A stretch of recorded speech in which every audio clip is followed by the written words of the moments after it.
সম্মানিত মুসলমান ভাইয়েরা আমার, প্রত্যেকটা মুসলমানের অন্তরের মধ্যে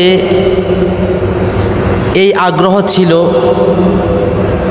প্রত্যেকটা মুসলমানই কিন্তু অপেক্ষা করেছে কবে পবিত্র ঈদুল আজহা আসবে, কবে কোরবানির দিন আসবে, কোরবানি করবে। এই আগ্রহটা কিন্তু প্রত্যেকটা মুসলমানের অন্তরের মধ্যেই ছিল। ছিল কি ছিল না? ছিল। দেখেন, পবিত্র ঈদুল আজহা আসছে, চলেও গেছে, এটাই স্বাভাবিক। আসলে পৃথিবীর কোনো জিনিসই স্থায়ী না, সবই অস্থায়ী। এই যে আজকে আমরা দুনিয়ার জমিনে বসবাস করতেছি, আজকে আমরা আছি, দেখা যাবে 100 বছর পর আমাদের মধ্য থেকে কেউ এই দুনিয়ার জমিনে আর বাকি থাকবে না। যেমনটা আপনি চিন্তা করেন, 100 বছর আগে এই দুনিয়ার জমিনে যারা বসবাস করেছে, আজকে দেখেন তাদের মধ্যে কেউই এই দুনিয়ার জমিনে আর বাকি নাই। এই জন্য কবি বলেন, देख लो जा गोरस्ता में कैसे कैसे नामुआर, उस तो ख्वाबी मिट गया है कर दिया है हमवार। देख लो जा गोरस्ता में कैसे कैसे नामुआर, उस तो ख्वाबी मिट गया है कर दिया है हमवार। ও আল্লাহর বান্দা বান্দিরা, গোরস্থানের দিকে তাকাও, কত ক্ষমতাওয়ালা লোক গোরস্থানের মধ্যে শুয়ে আছে। ও দুনিয়ার মানুষ, দেখো না গোরস্থানের মধ্যে তাকাইয়া, কত টাকা সম্পদওয়ালা লোক শুয়ে আছে, কত দাম্ভিকওয়ালা লোক ওই কবরস্থানে শুয়ে আছে, যার সামনে মানুষ কথা বলতেও ভয় পাইত। অথচ দেখো আজকে কবরস্থানে শুয়ে আছে, তার কোনো অস্তিত্বই নাই। দেখা যাবে তার হাড্ডি গুড্ডি পর্যন্ত এই জমিনের মধ্যে মাটির নিচে ছিন্ন বিচ্ছিন্ন হয়ে আছে। ডাইনে মাটি বায়ে মাটি, মাটির হবে বিছানা। ডাইনে মাটি বায়ে মাটি, মাটির হবে বিছানা। 1000 বছর থাকবি পরে, খবর তো কেউ নিবে না। 1000 বছর থাকবি পরে, খবর তো কেউ নিবে না। এটাই হলো বাস্তবতা। মানুষ মারা গেলে 1 মাস 2 মাস 3 মাস তাকে স্মরণ রাখে। আল্লাহ, 1 মাস 2 মাস মানুষ স্মরণ রাখে, তারপরে ভুলে যায়। আর যদি মানুষ মৃত্যুর 20 বছর 15 বছর 20 বছর চলে যায়, দেখা যায় কবরটা কোন জায়গা ছিল সেটাও মানুষ ভুলে যায়। ও দুনিয়ার মানুষ, এটাই হলো বাস্তবতা। এই বাস্তবতার সম্মুখীন আমরা সবাই। আমরাও যদি দুনিয়ার জমিন থেকে চলে যাই, আমাদেরকেও 1-2 মাস 3 মাস স্মরণ রাখবে, তারপর সবাই ভুলে যাবে।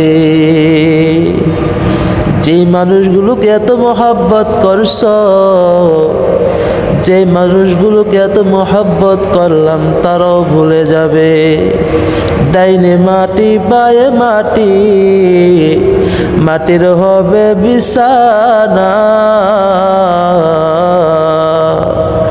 1000 বছর থাকবি পরে, খবর তে কেউ নিবে না।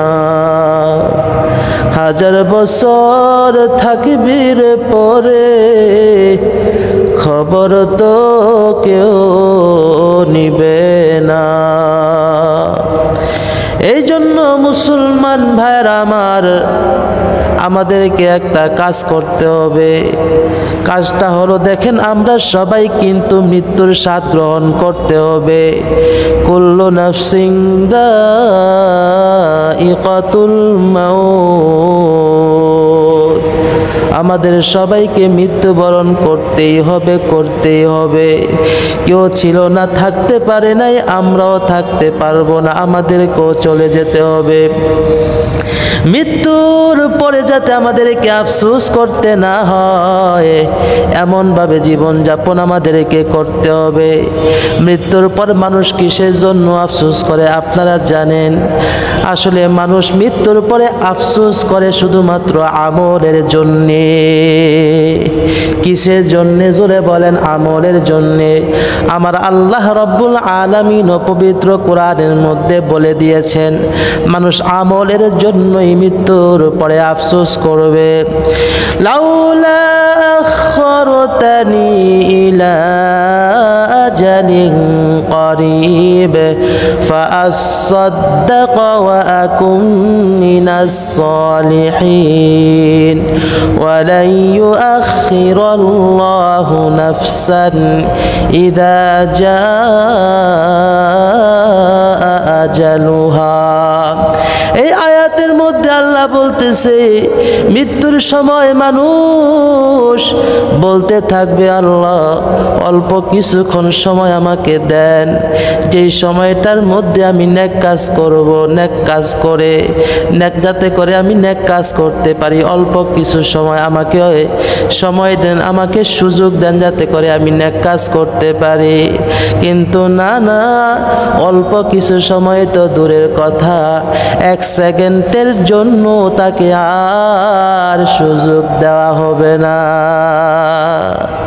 ভাইরা আমার, মৃত্যুর পরে মৃত্যুর সময় মানুষ আমলের জন্য আফসোস করবে। এই জন্য আমি আপনাদেরকে বলবো আমলের ব্যাপারে সতর্ক হওয়ার জন্য। আর আমলের মধ্যে সবচাইতে গুরুত্বপূর্ণ হলো নামাজ। সবচাইতে গুরুত্বপূর্ণ আমল কি? নামাজ। আল্লাহর রাসূল বলেছেন, আউয়ালু মা ইউহাসাবু বিহিল আবদু ইয়াউমাল কিয়ামাতিস সালাহ। কিয়ামতের দিন সর্বপ্রথম নামাজের হিসাব নেওয়া হইবে। আর যে ব্যক্তি সর্বপ্রথম নামাজের হিসাব দিতে পারবে, তার জন্য জান্নাতে যাওয়া সহজ হয়ে যাবে। আল্লাহু আকবার। এই জন্য আপনাদেরকে বলবো আমলের মধ্যে সবচাইতে গুরুত্বপূর্ণ হলো নামাজ। ভাই আমার, এই জন্য আজকে থেকে এই চিন্তা করে আজমত করে দৃঢ় প্রতিজ্ঞা করে আর নামাজ ছাড়ব না। রাজি আছেন তো ইনশাআল্লাহ? দেখেন ভাই, এশার নামাজের পরে মানুষ কিন্তু ঘুমায়। আপনি যদি এশার নামাজ না পড়ে ঘুমায়া থাকেন, আল্লাহ না করুক ঘুমের সময়ও তো কত মানুষ। আল্লাহ আমাদের বোঝার তৌফিক দান করুন। সবাই পড়ি আমিন। আল্লাহ আপনি আমাদের সবাইকে 5 ওয়াক্ত নামাজ সময় মতো আদায় করার তৌফিক দান করেন। সবাই পড়ি আমিন। আল্লাহ আমার মা বোনদেরকেও 5 ওয়াক্ত নামাজ সময় মতো আদায় করার তৌফিক দান করেন। সবাই বলি আমিন। সম্মানিত ভাইয়েরা,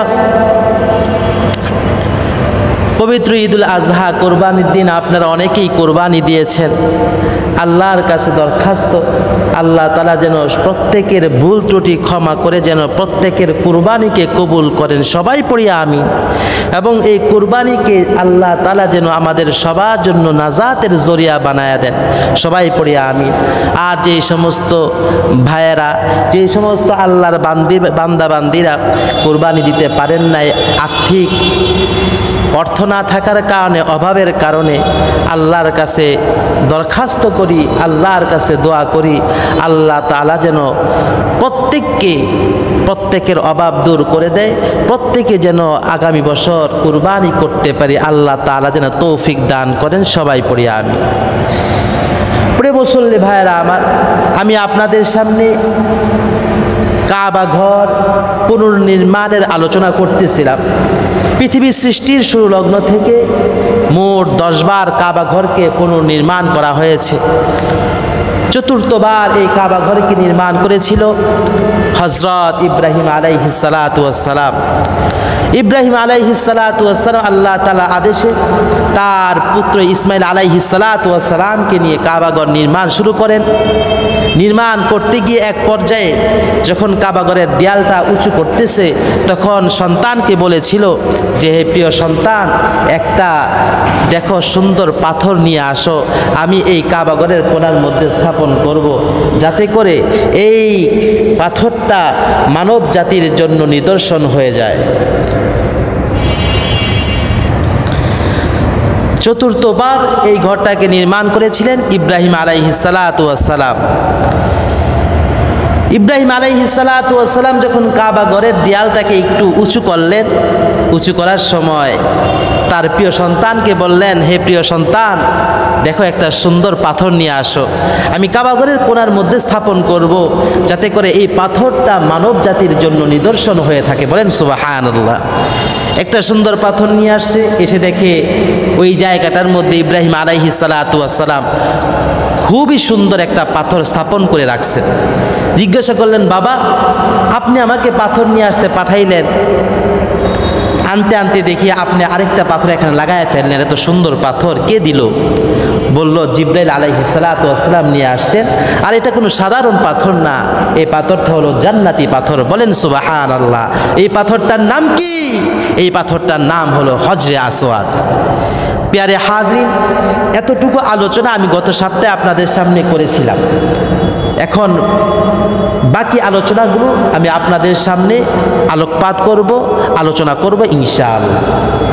ইব্রাহিম আলাইহিস সালাতু ওয়াস সালাম ইসমাইল আলাইহিস সালাতু ওয়াস সালামকে নিয়ে যখন কাবা ঘর স্থাপন করে, কাবা ঘর নির্মাণ করে, কাবা ঘরের দেয়ালগুলো নির্মাণ করতেছে, উঁচু করতে করতে এক পর্যায়ে যখন পাথর দেয়াল স্থাপন করার জন্য যখন পাথর উঠাতে কষ্ট হইতেছে, ইব্রাহিম আলাইহিস সালাতু ওয়াস সালাম সন্তানকে বললেন, হে প্রিয় সন্তান, যাও একটা পাথর নিয়ে আসো, যে পাথরটার মধ্যে দাঁড়িয়ে আমি কাবা ঘরের দেয়াল নির্মাণ করব। ইসমাইল আলাইহিস সালাতু ওয়াস সালাম একটা পাথর নিয়ে আসলেন। ইব্রাহিম আলাইহিস সালাতু ওয়াস সালামের মুজিজা স্বরূপ আল্লাহ রাব্বুল আলামিন পাথরটাকে ইব্রাহিম আলাইহিস সালাতু ওয়াস সালামের তাবে বানায় দেয়। অর্থাৎ ইব্রাহিম আলাইহিস সালাতু ওয়াস সালাম কাবা ঘরের দেয়াল নির্মাণ করার জন্য যদি উপরে উঠতে হয়, ওঠার দরকার পড়ে, তাহলে পাথরটা ইব্রাহিম নবীকে নিয়ে পাথরটা উপরের দিকে উঠে যায়। আবার যদি ডাইনে যাওয়ার দরকার পড়ে, ইব্রাহিম নবীকে নিয়ে পাথরটা ডাইনে চলে যায়। আবার যদি বামে যাওয়ার দরকার পড়ে, ইব্রাহিম নবীকে নিয়ে আবার বামে চলে যায়। আবার যদি নিচে নামার দরকার পড়ে, ইব্রাহিম নবীকে নিয়ে ওই পাথরটা আবার নিচে নেমে যায়।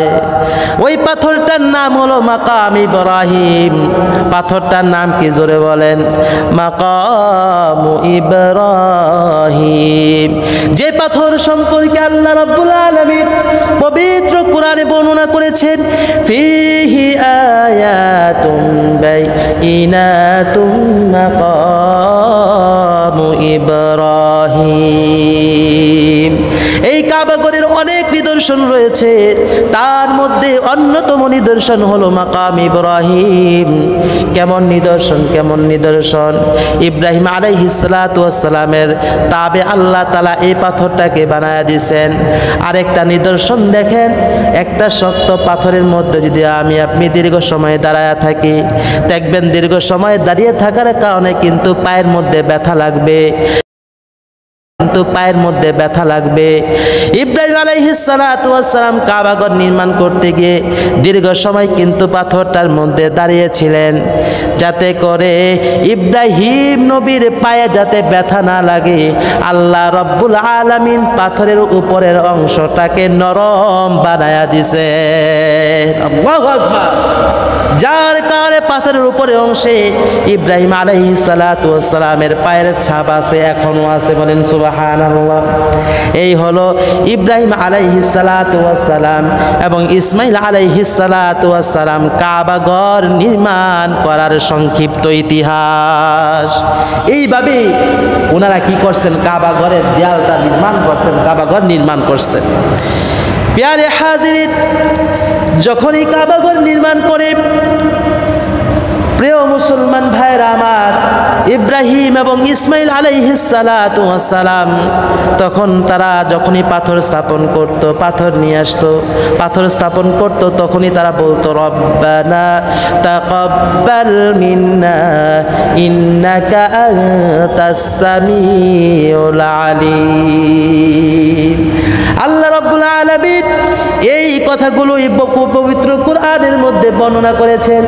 ওয়া ইয ইয়ারফাউ ইব্রাহিমুল কওয়াইদা মিনাল বাইতি ওয়া ইসমাঈল রব্বানা তাকাব্বাল মিন্না ইন্নাকা আনতাস সামিউল আলিম।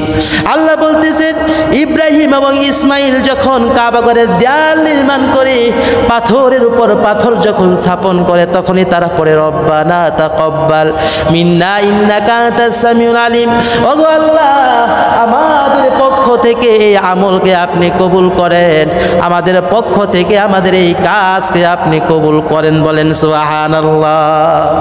এই আয়াত থেকে একটা শিক্ষণীয় বিষয়, একটা উপদেশ, যখনই আমরা ভালো কাজ করব তখনই আল্লাহর কাছে দোয়া করতে হবে, আল্লাহ আমাদের এই কাজকে আপনি কবুল করিয়া নেন। রব্বানা তাকাব্বাল মিন্না ইন্নাকা আনতাস সামিউল আলিম। ভাইরা আমার, এই কাবাঘর নির্মাণ করার পরে আল্লাহ তাআলা ইব্রাহিম আলাইহিস সালাতু ওয়াস সালামকে বললেন, হে ইব্রাহিম, হে পয়গম্বর, আপনি মানুষদেরকে আমার ঘরে হজ করার জন্য আহ্বান করেন। ইব্রাহিম নবী বললেন, আগো আল্লাহ, আমি যদি আহ্বান করি আমার আশেপাশে কয়েকজন মানুষে না আমার কথাগুলো শুনবে, সবাই তো শুনবে না। আসলেই তো বাস্তব কথা। আল্লাহ রাব্বুল আলামিন বললেন, ও পয়গম্বর, আপনি আহ্বান করুন, আমি আল্লাহ সমস্ত ক্ষমতার মালিক। ইন্নাল্লাহা আলা কুল্লি শাইইন কাদির। আমি সমস্ত ক্ষমতার মালিক। আপনি এলান করুন, আপনি আহ্বান করুন, আমি আল্লাহ তাআলা আপনার মুখের আওয়াজ, আপনার কথাগুলো প্রত্যেকটা মানুষের কানের মধ্যে পৌঁছায়া দিব। আল্লাহু আকবার। ইব্রাহিম আলাইহিস সালাতু ওয়াস সালাম সাফা পাহাড়ের মধ্যে দাঁড়াইয়া মানুষগুলোকে ডাক দিলেন, মানুষগুলোকে ডাক দিয়া বললেন, ইয়া আইয়ুহান নাস উজিবু দাঈয়াল্লাহি ইলাল হাজ্জি। হে লোক সকল, তোমরা আল্লাহ তাআলার ডাকে সাড়া দাও, তোমরা আল্লাহ তাআলার ডাকে হজের দিকে তোমরা সাড়া দাও। প্রিয় হাজিরিন, তাফসীরের কিতাবগুলোর মধ্যে আসে, যখন ইব্রাহিম আলাইহিস সালাতু ওয়াস সালাম এইভাবে আহ্বান করলেন, আল্লাহ তাআলা পৃথিবীতে যত মানুষ আছে প্রত্যেকটা মানুষের কানের মধ্যে এই আওয়াজটা পৌঁছায়া দিয়েছেন। বলেন সুবহানাল্লাহ। শুধু পৃথিবীর মানুষগুলোর মধ্যে নয়, এমনকি যারা রূহ জগতের মধ্যে ছিল তাদের অন্তর কানের মধ্যেও আল্লাহ তাআলা এই আওয়াজ পৌঁছায়া দিয়েছেন। আল্লাহু আকবার। প্যারে হাজিরিন, তাফসীরের কিতাবগুলোর মধ্যে আসছে, ইতিহাসের কিতাবগুলোর মধ্যে আসছে, যখন ইব্রাহিম আলাইহিস সালাতু ওয়াস সালাম আহ্বান করেন, তখন যারা লাব্বাইক বলেছিল, যারা ডাকে সাড়া দিয়েছিল, আল্লাহ তাআলা তাদের জন্যই হজ কবুল করেছেন। বলেন সুবহানাল্লাহ। যারা 5 বার লাব্বাইক বলেছে, জবাব দিয়েছে, তাদের জন্য আল্লাহ তাআলা 5 বার হজ করার জন্য কবুল। আল্লাহ তাআলা 5 বারের জন্য তাকে কবুল করে নিয়েছেন। আবার যে ব্যক্তি 10 বার লাব্বাইক বলেছে, আল্লাহ তাআলা তাকে 10 বার হজ করার জন্য কবুল করে নিয়েছেন। যে ব্যক্তি 2 বার বলেছে, 3 বার বলেছে, সেই ব্যক্তিকে আল্লাহ তাআলা 2 বার অথবা 3 বারের জন্য কবুল করে নিয়েছেন। পবিত্র কোরআনের মধ্যে আল্লাহ তাআলা হজ আহ্বানের বিষয়টা এভাবে বর্ণনা করেন, ওয়াআযিফিন নাসি ফিল হাজ্জি ইয়াতুকা রিজালান ওয়া আলা কুল্লি দামিরি ইয়াতিনা মিন কুল্লি ফাজ্জিন আমিক। আল্লাহ রাব্বুল আলামিন পবিত্র কোরআনের মধ্যে বলছেন, আমি পয়গম্বরকে আমি বলেছিলাম আপনি হজের দিকে মানুষদেরকে আহ্বান করুন। আপনার কাছে মানুষ আসবে পায়ে হেঁটে হেঁটে, আবার কত মানুষ আসবে দূর দারাজ থেকে ক্লান্ত উটের পিঠে সওয়ার হয়ে। আল্লাহু আকবার। প্যারে হাজিরিন, এই হলো কাবাগর চতুর্থবার নির্মাণ করার ইতিহাস। প্যারে হাজিরিন, তো কাবাগর মোট কয়বার পুনর্নির্মাণ করা হয়েছে? 10 বার। চতুর্থবার নির্মাণ করেছে কে? ইব্রাহিম আলাইহিস সালাতু ওয়াস সালাম। এবার কথা হলো পঞ্চমবার এই ঘরটাকে নির্মাণ করেছে কারা? পঞ্চমবার এই ঘরটাকে পুনর্নির্মাণ করেছে আমালেকা সম্প্রদায়। কোন সম্প্রদায় জোরে বলেন? আমালেকা সম্প্রদায়। আমালেকা সম্প্রদায় হয়তোবা এমন মুসলমান এখনও আছে, এই গোত্রের নামও কিন্তু অনেক মুসলমান শুনে নাই। কথা কোন ঠিক কিনা? আমালেকা সম্প্রদায় আসলে কারা? নূহ আলাইহিস সালাতু ওয়াস সালামের একজন সন্তান ছিল, নাম হলো হাম। ইতিহাসবিদরা বলে থাকে ওই হামেরই পুত্রদের মধ্য থেকে একটা সম্প্রদায় ছিল এই আমালেকা সম্প্রদায়। তারা ভালো ছিল না, তারা জালেম ছিল, মানুষের উপর নির্যাতন করত। এক পর্যায়ে তাদের হাতে মক্কার কর্তৃত্ব আসছে, মক্কার ক্ষমতা আসছে। তখন এই আমালেকা গোত্র আল্লাহর এই ঘরটাকে, বাইতুল্লাহকে, কাবা ঘরটাকে পুনর্নির্মাণ করেছিল। আমালেকা সম্প্রদায়ের ব্যাপারে আরেকটু কথা বলি, যাতে করে আপনারা আমালেকা সম্প্রদায়কে ভালোভাবে চিনেন এবং সেটা স্মরণে রাখতে পারেন। আপনারা মুসা নবীর নাম শুনছেন তো, যেই নবী আল্লাহর সাথে কথা বলতো। গুফতে মুসা বা খোদা হে কোহে তুর, গুফতে মুহাম্মদ বা খোদা এ আরশে নূর। এই পয়গম্বর মুসা আলাইহিস সালাতু ওয়াস সালামকে আল্লাহ তাআলা আদেশ করছেন, হে পয়গম্বর, আপনি আপনার উম্মতদেরকে নিয়ে জিহাদ করুন। কাদের বিরুদ্ধে? যেই সমস্ত মানুষগুলোর কর্তৃত্বে বর্তমান ফিলিস্তিন, সিরিয়া, পবিত্র ভূমিগুলো, বাইতুল মুকাদ্দাস, এইগুলো যাদের কর্তৃত্বে আছে তাদের সাথে আপনি যুদ্ধ করুন। আর কারণ হলো এই জায়গাগুলো আমি আপনাদের জন্যই নির্ধারণ করেছি। সুতরাং আপনারা যদি জিহাদ করেন তাদের সাথে, নিশ্চিত আপনার ভাবে বলতেছি, মুসা আলাইহিস সালাতু ওয়াস সালাম তার উম্মতদেরকে বললেন, চলো, আল্লাহ তাআলা আমাদেরকে আদেশ করছেন যে এই সমস্ত ফিলিস্তিন যাদের হাতে আছে বর্তমানে, যাদের কর্তৃত্ব চলে এই জায়গায়, তাদের সাথে আল্লাহ তাআলা জিহাদের কথা বলছেন। আর বলেছেন আমরা যদি জিহাদে করি তাহলে নিশ্চিত আমাদের বিজয় হবে।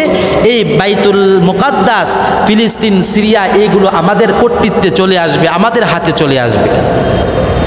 তখন তার উম্মতরা বলল কি, হায় হায়, তাদের সাথে আমরা জিহাদ করব কিভাবে?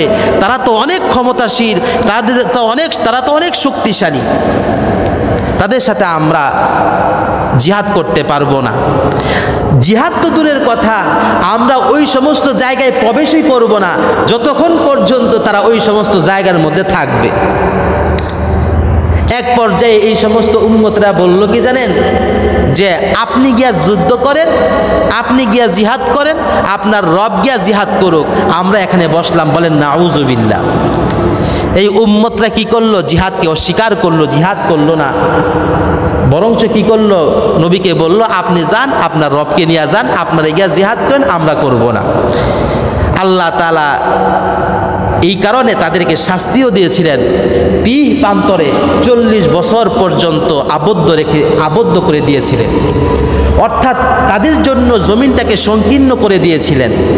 অর্থাৎ তারা সকালবেলা এই তীর-প্রান্তর থেকে বের হওয়ার জন্য হাঁটা শুরু করত, সন্ধ্যার সময় দেখতো তীর-প্রান্তরেই পড়ে আছে। অর্থাৎ তীর-প্রান্তর থেকে তারা কি করতে পারতো না, বের হতে পারতো না। অর্থাৎ আল্লাহ তাআলা এটার শাস্তি হিসাবে তাদেরকে, পৃথিবীটাকে তাদের জন্য সংকীর্ণ করে দিয়েছেন। অর্থাৎ এই তীর-প্রান্তরেই তাদেরকে আবদ্ধ করে রাখছেন। বলেন নাউজুবিল্লাহ। এক পর্যায়ে তারা 40 বছরে সবাই মারা গেছে, অর্থাৎ যারা এই জিহাদ করতে অস্বীকার করছিল।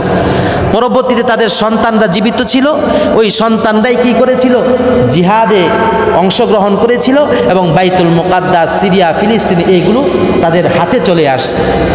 ভাইয়ের আমার, এই যে মুসা আলাইহিস সালাতু ওয়াস সালাম তার উম্মতদেরকে যে বলছিল, তোমরা আল্লাহ তাআলা আদেশ করছেন জিহাদ করার জন্য, তোমরা চলো জিহাদ করো।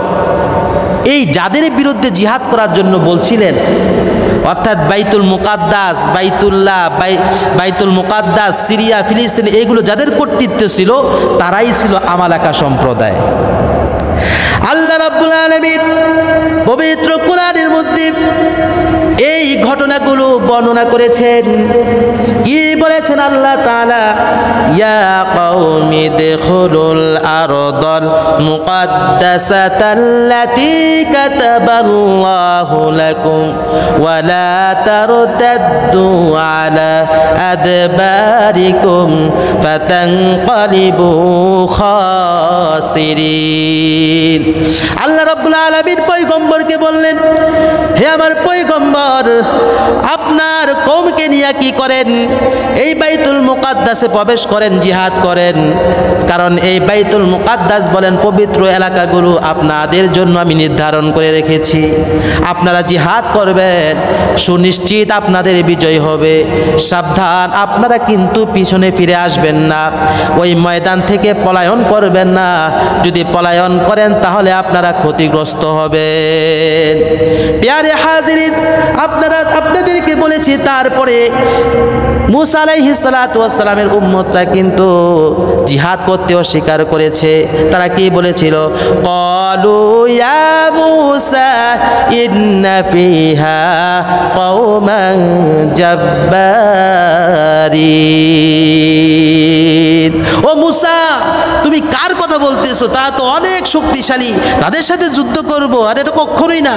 ওয়া ইন্না লান নাদখুলাহা হাত্তা ইয়াখরুজু মিনহা ফাইন ইয়াখরুজু মিনহা ফাইন্না দাখিলুন। আরে তারা যতক্ষণ না বের হবে এই জায়গা থেকে, আমরা ততক্ষণ পর্যন্ত এই জায়গায় কি হব না, যাব না। ক্বালু ইয়া মুসা ইন্না লান নাদখুলাহা আবাদাম মা দামু ফিহা। তারা বলল, যতক্ষণ তারা থাকবে ততক্ষণ আমরা কখনোই এই জায়গাগুলোর মধ্যে প্রবেশ করব না। জিহাদ তো দূরের কথা। এক পর্যায়ে তারা বলল, ফাযহাব আনতা ওয়া রাব্বুকা ফাকাতিলা ইন্না হাহুনা কাঈদুন। ওগো মুসা, ওগো নবী, আপনি এবং আপনার রব গিয়া তাদের সাথে যুদ্ধ করেন, জিহাদ করেন। আমরা এখানে বসলাম, আমরা যাব না। বলেন নাউযুবিল্লাহ। ইন্না হাহুনা কাঈদুন। আল্লাহ রাব্বুল আলামিন এই যে তারা জিহাদকে অস্বীকার করেছিল, জিহাদ থেকে তারা মুখ ফিরিয়ে নিয়েছে, যার কারণে আল্লাহ তাআলা তাদেরকে শাস্তি দিয়েছিলেন। ক্বালা ফাইন্নাহা মুহাররামাতুন আলাইহিম 40 সানা ইয়াতিহুনা ফিল আরদি ফালা তা'সা আলাল কওমিল ফাসিকিন। আল্লাহ বলে দিলেন কি যে তাদের জন্য ওই জায়গাটাকে তিন নামক জায়গাটাকে আমি তাদের জন্য হারাম করে দিলাম, তাদেরকে সেখানে আবদ্ধ করে দিলাম 40 সানা, 40 বছর পর্যন্ত। আল্লাহ রাব্বুল আলামিন বলতেছেন ইয়াতিহুনা ফিল আরদি, তারা এই ভূমিতে বিভ্রান্ত হয়ে ঘুরে মরবে। ফালা তাসালাল কওমিল ফাসিকিন, ওগো নবী আপনি তাদের প্রতি সহানুভূতি পোষণ করবেন না, এই পাপাচারীদের ব্যাপারে আপনি মনক্ষুণ্ণ হবেন না, কষ্ট পাবেন না, তাদের প্রতি সহানুভূতি পোষণ করবেন না। পেয়ারে হাজিন, এই হলো আমালেকা সম্প্রদায়, যারা কি করছিল, এই ফিলিস্তিন যাদের হাতে ছিল, কর্তৃত্বে ছিল, যে সমস্ত সম্প্রদায়ের বিরুদ্ধে মুসার উম্মতেরা যুদ্ধ করতে অস্বীকার করেছিল, এই আমালেকা সম্প্রদায়। এই আমালেকা সম্প্রদায় এই কাবা ঘরকে পঞ্চমবার পুনর্নির্মাণ করেছে। পেয়ারে হাজিরিন, তারপরে ষষ্ঠবার এই ঘরটাকে পুনর্নির্মাণ করেছিল জুরহাম গোত্র। তারপরে কে করেছে ইনশাআল্লাহ আগামী সপ্তাহে আমি আপনাদের সামনে বাকি আলোচনাগুলো করার চেষ্টা করব। ওয়ামা তাওফীক ইল্লা বিল্লাহ। যা কিছু আলোচনা করলাম আল্লাহ তাআলা আমাদের সবাইকে কথাগুলো সহিভাবে বুঝার এবং আমল করার তৌফিক দান করুন। আসসালামু আলাইকুম ওয়া রাহমাতুল্লাহ।